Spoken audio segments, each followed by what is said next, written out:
Walidzalik kata Imam Ibnu Katsir, qala ta'ala lilladzina taqallaqu wa tadajjaru wa tazalzalu wa tarabu fi amrihim yaumal ahzab. Karena itu Allah menyatakan untuk orang yang ragu, yang galau, yang goncang hatinya, tidak tenang pada waktu perang Ahzab itu, laqad kana lakum fi rasulillahi uswatun hasanah. Jadi untuk yang taqallaqu tadajjalu, orang yang seperti itu, maka laqad kana rasul adalah ayat untuk memberikan resiliensi, ya, ketangguhan. Dan Allah mengatakan bahwa di antara orang iman ketika itu walaupun hanya tinggal 700, ada yang memiliki resiliensi yang tinggi. Maka Allah mengatakan walamma ra'al mu'minunal ahzab. Ketika orang mukmin yang resilient itu, al-mu'min al-musaddiquna wa'adallah, membenarkan janji Allah. Ntar Pak dibawa dulu ya Pak ya. Punten. Qalu hadza ma wa'adana Allah wa rasuluh.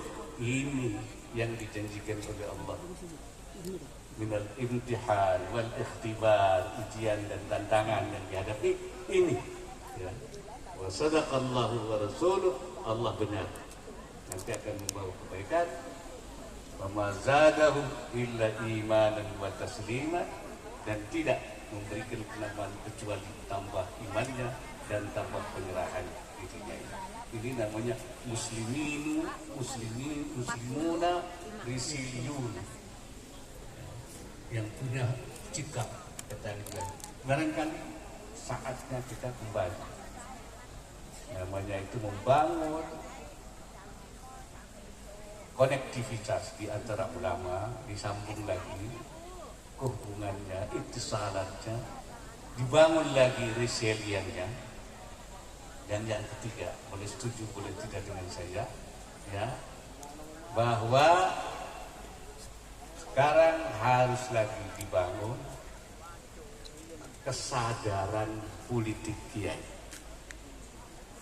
Kenapa? Karena sekarang banyak kiai sudah tidak sadar politik, tidak punya penyadaran, menganggap politik bukan urusannya kiai.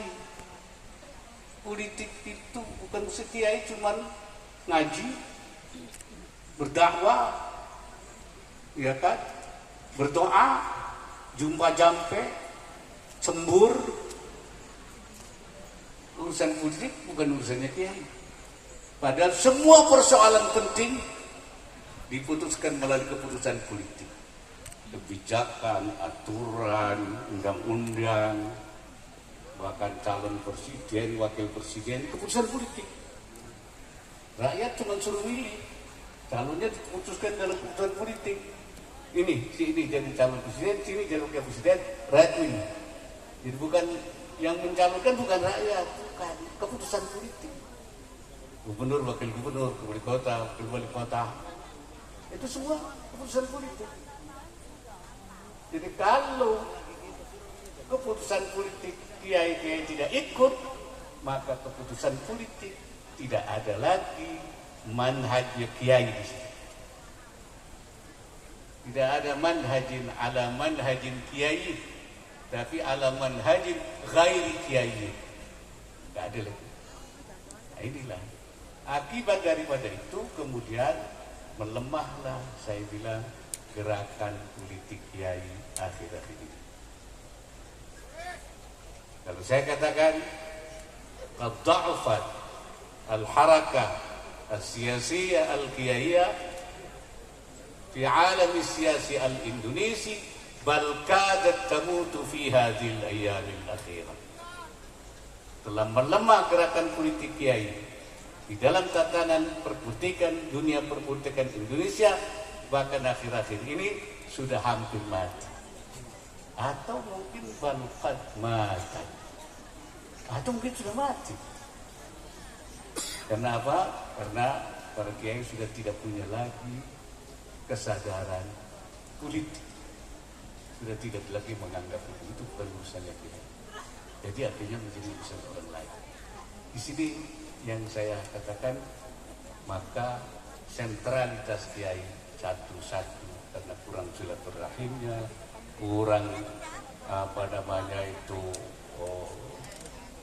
konektivitasnya, kurang resiliensinya, kurang rasa politiknya, akhirnya melemahlah gerakan politik Indonesia dan para kiai hanya berada sebagai penonton, sebagai pemerhati dan tidak pernah mengambil peran dalam menentukan keputusan politik di Indonesia ini.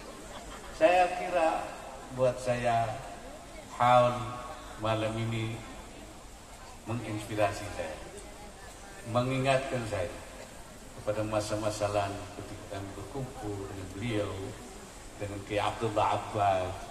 Saya pernah bertemu dengan Kiai Abdullah Abbas pulang dari Jogja, malam-malam pulang, subuh di jalan dengan Kiai Abdullah Abbas.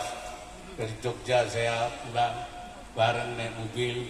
Saya tidak lupa lagi sholat subuh berjamaah dengan beliau di jalan, berngobrol dengan beliau, berbincang tentang berbagai masalah. Saya juga pernah dengan Kiai Abdullah Abbas berunding di Bandung.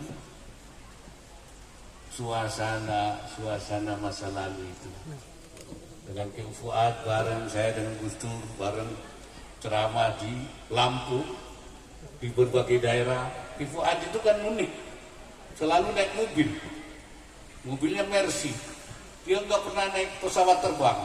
Biasanya dari Cirebon pergi ke Jawa Timur sampai kemana, nanti balik terus ke Lampung, naik mobil terus saja, terus muter balik lagi, nggak pernah.